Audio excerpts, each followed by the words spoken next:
मेरे curious explorers and welcome to Magnet Brains where knowledge flows and idea grows. मैं हूं आपकी science educator और आज के लेक्चर में स्टूडेंट्स हम क्लास 8 साइंस का जो हमारा चैप्टर 13 है our home Earth a unique life sustaining planet, उसका एक नया टॉपिक पढ़ने वाले हैं जो कि है what do the planets of our solar system look like. हमारे जो बाकी प्लैनेट्स हैं सोलर सिस्टम में इंक्लूडिंग अर्थ, आखिर वो कैसे दिखते हैं, उनका क्या टेम्परेचर है, कैसे हैं, ये सारी चीज़ें हम इसी लेक्चर में जानेंगे। अगर आपको पढ़ना है कि आखिर अर्थ एक यूनिक प्लैनेट क्यों है तो वो मैं पहले पढ़ा चुकी हूँ। अगर वो लेक्चर आपको देखना है तो उसका लिंक आपको डिस्क्रिप्शन बॉक्स में मिल जाएगा और आपको ऊपर आई बटन पे टैप करके भी आप उसको देख सकते हैं। ठीक है, तो आइए हम अपने लेक्चर में आगे बढ़ते हैं। Our solar system has 8 planets that go around the sun nearly in circular orbits। तो हमारे सोलर सिस्टम में कितने प्लैनेट्स होते हैं? 8 प्लैनेट्स होते हैं और ये सन के अराउंड जो है अपने ऑर्बिट में रिवॉल्व करते रहते हैं। और कैसा इनका ऑर्बिट? ऑलमोस्ट जो है सर्कुलर होता है, फुल्ली सर्कुलर नहीं होता लेकिन ऑलमोस्ट हम इसको सर्कुलर ही मानते हैं। Alright, in order of their increasing distance from the sun, they are Mercury, Venus, Earth, Mars, Jupiter, Saturn, Uranus and Neptune। ठीक है, तो अगर हम देखें कि जो ऑर्डर है इनका, सबसे पहले सन सेंटर में है, इसके अराउंड सब जो क्या कर रहे हैं, रिवॉल्व कर रहे हैं। तो सबसे पास सन के कौन है? मर्क्यूरी। और फिर धीरे धीरे जब डिस्टेंस बढ़ती है तो उस सीक्वेंस में दिया हुआ है कि सबसे पहले मर्क्यूरी है, फिर वीनस है, अर्थ है, मार्स है, जुपिटर है, सैटर्न है, यूरेनस और नेपच्यून है। ठीक है, तो इसको याद मैंने बचपन में कैसे याद किया था ये मैं आपको बता देती हूँ कि यहाँ पर इसके फर्स्ट देखिएगा M V E M J S U और N है। ठीक है, तो मैंने याद किया था my very experienced mother just served us nachos. ठीक है, कैसे याद किया था? My very experienced mother just served us nachos. अब इसमें एक और चीज़ आपको याद रखनी है कि जो मर्क्यूरी है वो फर्स्ट है, इतना तो याद रखना ही पड़ेगा, नहीं तो मर्क्यूरी और मार्स में 2M में आप कंफ्यूज हो जाएंगे। तो याद रखना कि सबसे पहला मर्क्यूरी है तो वहाँ से शुरू करना है, my very experienced mother just served us nachos. तो बस यहाँ से आपको जो है पूरा का पूरा जो हमारा सोलर सिस्टम है उसकी सीक्वेंस याद हो जाएगी। ऑलराइट, आइए आगे बढ़ते हैं। Out of all these planets, Mercury, Venus,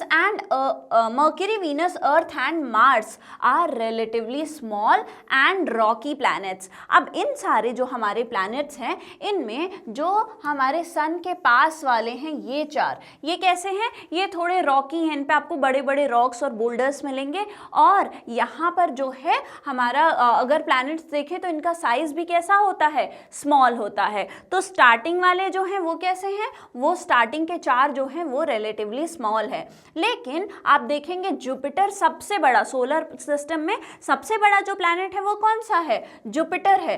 तो जुपिटर हो गया, सैटर्न, यूरेनस और नेपच्यून जो हैं ये लार्ज प्लैनेट्स हैं और मोस्टली इन पे जो है आपको गैसेस देखने को मिलेंगी। क्या देखने को मिलेगा? गैसेस जो हैं यहाँ पर देखने को मिलेंगे। Alright, let us find out more about planets in the solar system by performing activity 13.2। तो अब हम एक और एक्टिविटी करेंगे और सोलर सिस्टम के बारे में और नॉलेज जो है आइए जानते हैं, निकालते हैं। तो collect information about the temperature and size of the planets in the solar system. आपको क्या करना है? आपको टेम्परेचर और साइज जो है अलग अलग प्लैनेट्स के सोलर सिस्टम में उनकी इन्फॉर्मेशन निकालनी है। Check if they have an atmosphere. और आपको ये भी देखना है कि जैसे अर्थ के अराउंड हमने क्या पढ़ा था? एटमॉस्फेयर होता है, उसमें गैसेस जो हैं वो प्रेजेंट होती हैं। तो क्या बाकी जो प्लैनेट्स हैं उनके अराउंड भी एटमॉस्फेयर है या नहीं है, ये आपको पता करना है। ठीक है, आप इस इंफॉर्मेशन को जो है बुक से, लाइब्रेरी से, ट्रस्टेड वेबसाइट से या फिर अपनी टीचर से भी पूछ के निकाल सकते हैं ये information. Fill out missing information on table 13.2। और आपको क्या करना है? जो हमारी टेबल है 13.2 आपकी बुक में देखिए कुछ इंफॉर्मेशन फिल्ड है, कुछ इन्फॉर्मेशन आपको फिल करनी है। आइए हम देखते हैं अपने सारे प्लैनेट्स की जो है इन्फॉर्मेशन के बारे में, इन्फॉर्मेशन जो है सारे प्लैनेट से रिलेटेड जानते हैं। सबसे पहले क्या है? हमको सीक्वेंस देखना है कि आखिर हमारा सबसे ये जो अरेंजमेंट है प्लैनेट्स का वो कैसा है, तो आप देखिए सबसे जो हमारा क्लोजेस्ट टू द सन वाला प्लैनेट है वो है यहाँ पर मर्करी, फिर उसके बाद वीनस, अर्थ, मार्स, जुपिटर, सैटर्न, यूरेनस और नेपच्यून।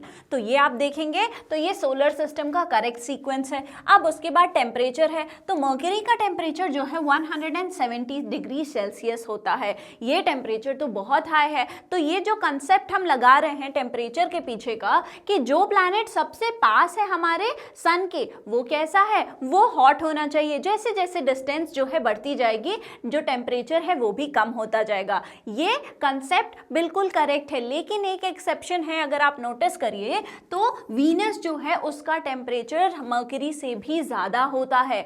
लेकिन ये तो सेकेंड नंबर का प्लैनेट है तो मर्करी से तो कम होना चाहिए था, लेकिन ऐसा नहीं होता है। वीनस जो है वो हॉटेस्ट प्लैनेट होता है। ऑलराइट, अब ये क्यों होता है ये मैं अभी आपको आगे बताऊंगी। ऑलराइट, उसके बाद अर्थ है, अर्थ का 15 डिग्री सेल्सियस है। और फिर जैसे जैसे हम जाते जाएंगे अपने सन से दूर हमारा जो टेम्परेचर है प्लैनेट्स का वो भी ड्रास्टिकली कम होता जाएगा। नेपच्यून पे आके आपका जो टेम्परेचर है वो -200 तक भी आ जाता है। ऑलराइट, नेक्स्ट आते हैं, कंपेयर कर रहे हैं हम रेडियस को, अर्थ के रेडियस से कंपेयर कर रहे हैं बाकी सारे जो सोलर सिस्टम के प्लैनेट्स हैं उनके रेडियस को। तो हमारा अगर अर्थ का रेडियस 1 ले ले तो सबसे छोटा प्लैनेट कौन सा है हमारा, नेपच्यून। सबसे छोटा प्लैनेट जो है वो मर्करी है और उसका जो है 0.38 करीब जो है 6 गुना कम हो जाता है। तो 0.38 अप्रॉक्स जो है उसका कंपेयर करें तो आएगा रेडियस, मतलब कि अगर अर्थ का रेडियस 1 है तो सिर्फ 0.38 रेडियस होगा हमारे किसका, मर्करी का। उसके बाद सेकेंड नंबर पे आप देखेंगे तो हमारा वीनस है। अब वीनस का देखें तो अप्रॉक्सीमेटली सिमिलर है जो है किससे, हमारे अर्थ से, लेकिन फिर भी अर्थ के कंपैरिजन में छोटा है। उसके बाद सेकेंड नंबर का जो हमारा प्लैनेट है सबसे छोटा प्लैनेट है मर्करी। उसके बाद जो है 0.53 किसका है, मार्स का। तो ये करीब आधा होता है अर्थ की साइज से। ऑलराइट, तो मार्स का जो साइज है वो अर्थ की साइज से करीब आधा होता है। अब बात करें सबसे बड़े प्लैनेट की जो कि है जुपिटर, वो 11 टाइम्स बड़ा होता है अर्थ से। फिर 9.5 टाइम्स बड़ा होता है करीब हमारा जो हमारा सैटर्न है। फिर 4 टाइम्स हमारे बड़े होते हैं यूरेनस और नेपच्यून अर्थ के कंपैरिजन में। ऑलराइट, ये कंपैरेटिव वैल्यूज दी हुई हैं जहां पे हमने अर्थ का रेडियस जो है उसको 1 माना है। ऑलराइट, उसके बाद अब एटमॉस्फेयर की बात करें तो एटमॉस्फेयर क्या हर जगह प्रेजेंट होता है, तो हमारा जो मर्करी है उस पर कोई एटमॉस्फेयर प्रेजेंट नहीं है, मतलब कि उस पर कोई गैसेस कुछ भी प्रेजेंट नहीं है। नेक्स्ट, वीनस के पास होता है और अर्थ के पास तो ऑफ कोर्स एटमॉस्फेयर है, हमने अर्थ के एटमॉस्फेयर के बारे में पढ़ा हुआ है। वीनस के एटमॉस्फेयर के बारे में अभी मैं आपको बताऊंगी। इसी वीनस के एटमॉस्फेयर की वजह से जो है ये जो 450 डिग्री सेल्सियस का बहुत सारा टेम्परेचर है ये आता है। उसके बाद हमारे मार्स के पास बहुत ही थिन एटमॉस्फेयर होता है। और उसके बाद बाकी जो चारों हैं हमारे जो बड़े प्लैनेट्स हैं जिनका टेम्परेचर कम है उनके पास भी प्रेजेंट होता है एटमॉस्फेयर, क्योंकि मैंने आपको बताया था कि ये भी सारे जो हैं कैसे हैं, गैसेस प्रेजेंट हैं इनके पास, ये मोस्टली जो है गैसेस ही हैं। ऑलराइट, तो we know that all planets in solar system get their energy from the sun। हमको पता है कि सारे जो planets हैं सोलर सिस्टम में उनको एनर्जी कहाँ से मिलती है, सन से मिलती है। Thus, when a planet is close to the sun, it would be very hot। तो हमारा कोई भी planet जो करीब होगा सन से वो कैसा होगा, हॉट होगा, उसका टेम्परेचर ज़्यादा होगा। As we move away from sun, जैसे हम सन से दूर जाते जाएंगे प्लैनेट्स जो हैं उनका टेम्परेचर कम होता जाएगा, वो कोल्डर होते जाएंगे। Alright, is this what you found in table 13.2? क्या यही आपको टेबल 13.2 में देखने को मिला था? लेकिन टेबल 13.2 में ये तो हमने देखा था कि जैसे जैसे हम दूर जा रहे हैं टेम्परेचर गिर रहा है। एक्सेप्ट क्या एक केस था हमारा, एक एक्सेप्शन वीनस का था। This is generally correct except that Venus को छोड़ के बाकी सारे जो केसेस हैं, बाकी सारे जो प्लैनेट्स हैं उनके केस में ये जो सिचुएशन है, ये जो एक्सप्लेनेशन है वो बिल्कुल करेक्ट है। The second planet from the sun, जो सेकेंड प्लैनेट है सन से, जो कि वीनस है, उसका हाईएस्ट एवरेज टेम्परेचर होता है और वीनस को हम हॉटेस्ट प्लैनेट बोलते हैं। ठीक है, फर्स्ट नंबर का हॉटेस्ट नहीं है, सेकेंड नंबर का हॉटेस्ट प्लैनेट है। आखिर क्यों है, आइए जानते हैं। तो पहली चीज आपको क्या याद रखनी है, अगर हॉटेस्ट प्लैनेट बोलेगा तो क्या लिखना है, वीनस का नाम लिख कर आना है। Why is it so, Venus is the hottest planet not because it is closest to the sun. इसलिए वीनस को हम हॉटेस्ट प्लैनेट नहीं बोलते हैं क्योंकि वो सन के पास में है, उससे ज्यादा पास तो मर्क्यूरी है, तो वो हॉटेस्ट होना चाहिए, लेकिन नहीं होता है।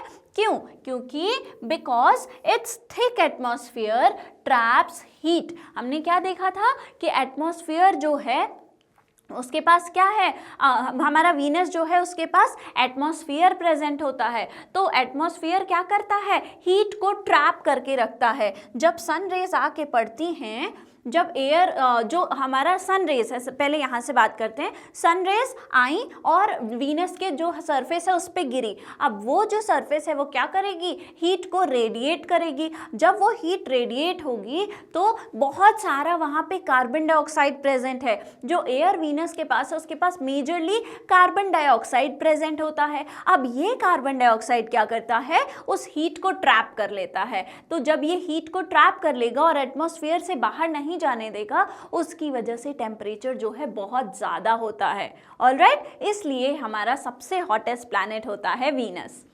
The air on Venus is almost entirely made up of carbon dioxide gas। जो एयर है वीनस पे वो किससे बनी होती है, कार्बन डाइऑक्साइड गैस से बनी होती है। Which does not let the heat escape, जो कि हीट को जो है एस्केप नहीं करने देता है। जो वीनस का एटमॉस्फेयर है उससे हीट जो है बाहर नहीं जाने देती है ये carbon dioxide gas. This is called the greenhouse effect. इसको हम क्या कहते हैं, इसको हम ग्रीन हाउस इफेक्ट कहते हैं। अब ग्रीन हाउस इफेक्ट समझ में आया क्या है, कि अगर जो एटमॉस्फेयर में गैसेस प्रेजेंट है, जैसे कार्बन डाइऑक्साइड हो गई, जैसे हमारी मीथेन गैस हो गई, ये सारी जो है ग्रीन हाउस गैसेस होती हैं। इनसे क्या होता है, ये हीट को ट्रैप कर लेती हैं। कार्बन डाइऑक्साइड ने क्या किया, अपने अंदर हीट को, जो अर्थ की सरफेस ने, या जो भी हमारा इस केस में वीनस है, वीनस की सरफेस ने जो हीट रेडिएट की उसको इनने ट्रैप कर लिया और एटमॉस्फेयर के बाहर नहीं जाने दिया। इसको हम क्या कहते हैं,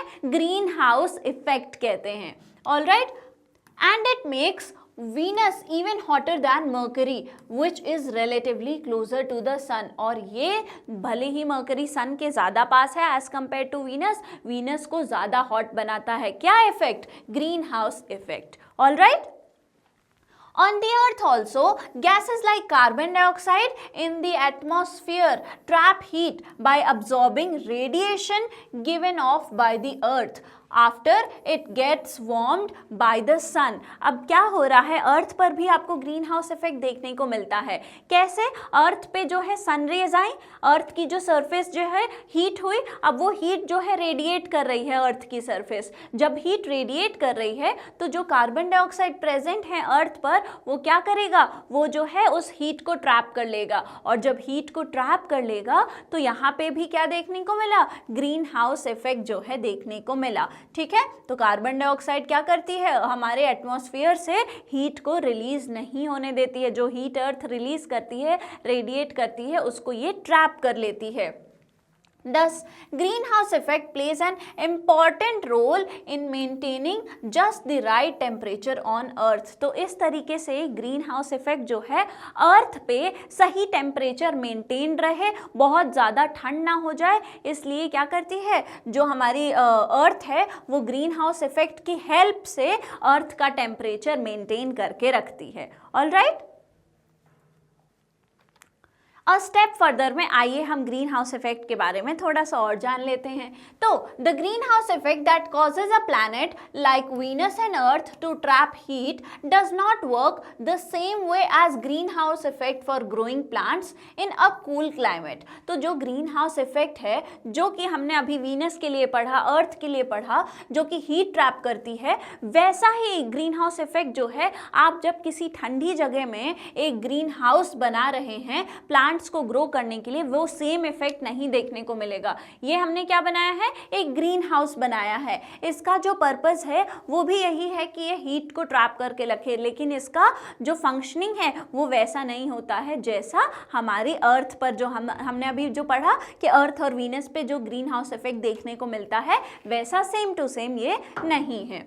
On Venus or Earth, gases like carbon dioxide in the atmosphere trap heat by absorbing the radiation given off by the Earth. अब Venus या फिर Earth पे क्या हो रहा है कि जो रेडिएशन Earth रिलीज कर रही है, जो हीट Earth रिलीज कर रही है, उसको जो गैसेस हैं वो ट्रैप करके और टेम्परेचर को क्या कर रही हैं, मेंटेन कर रही हैं, हीट को रिलीज नहीं होने दे रही हैं after it gets warmed by the sun. ठीक है। A plant greenhouse on the other hand, ये जो हमने ग्रीन हाउस यहाँ पे बनाया है ये क्या करता है, traps warmed air simply because it is a closed space। अब वहाँ पे warm air को कैसे वो कर रहा है, वो ट्रैप कर पा रहा है क्योंकि सिर्फ इसलिए क्योंकि वो एक बंद जगह है और warm air को जो है निकलने का वहाँ पे कोई रास्ता नहीं है। ठीक है। यूजुअली विद ग्लास वॉल्स, अब ग्लास वॉल्स की हेल्प से क्या होता है, हमने एक ग्रीन हाउस बनाया है और इसमें एयर को जो है हमने ट्रैप कर लिया है। It heats up during the day, इस दिन में क्या होता है, जो ग्रीन हाउस है वो गर्म हो जाता है, बट द एयर स्टेज इन। अब इसके अंदर क्या है, एयर है, दिन में धूप आई और उस कांच के थ्रू अंदर आ गई धूप और वो एयर क्या हुई, एयर जो है गर्म हो गई। ठीक है। And heat does not escape easily, और हीट जो है क्या हो रहा है, वहाँ से ईजिली एस्केप नहीं कर पा रही है। So while both keep things warm they do it differently. तो यहाँ पे क्या हो रहा है, हमने एयर को गर्म कर दिया है सनलाइट से, वहाँ पे रेडिएशन जो है हीट वाली वो अर्थ दे रही थी और उसको गैसेस ट्रैप कर रहे थे। तो यहाँ पे गर्म एयर जो है वो एस्केप नहीं कर पा रही है, इसलिए हमको ग्रीन हाउस इफेक्ट देखने को मिल रहा है। तो भले ही दोनों का पर्पस जो है वो सेम है, दोनों का पर्पस क्या है, टेम्परेचर को मेंटेन रखना, लेकिन दोनों की जो फंक्शनिंग है वो अलग अलग है। ठीक है। तो हमने जान लिया अपने सारे प्लैनेट्स के बारे में, उनके टेम्परेचर, एटमॉस्फेयर के बारे में और ग्रीन हाउस इफेक्ट क्या होता है उसके बारे में। तो आज के लिए बस इतना ही। अगर आपको हमारे और भी लेक्चर्स के वीडियोस देखने हैं तो वो बिल्कुल फ्री में अवेलेबल हैं हमारे मैग्नेट ब्रेन्स के यूट्यूब चैनल, मोबाइल एप्लीकेशन और हमारी वेबसाइट पे। साथ ही साथ ई नोट्स और ई बुक्स का लिंक आपको डिस्क्रिप्शन बॉक्स में मिल जाएगा और हमारे जो अदर टॉप कोर्सेज हैं जो कि इंग्लिश और हिंदी दोनों ही मीडियम में हैं वो भी हाई क्वालिटी में अवेलेबल हैं। तो इस लेक्चर को ज़्यादा से ज़्यादा शेयर करिए, लाइक करिए, हमारे चैनल को सब्सक्राइब करिए, पढ़ते लिखते रहिए, हंसते मुस्कुराते रहिए। Thank you very much.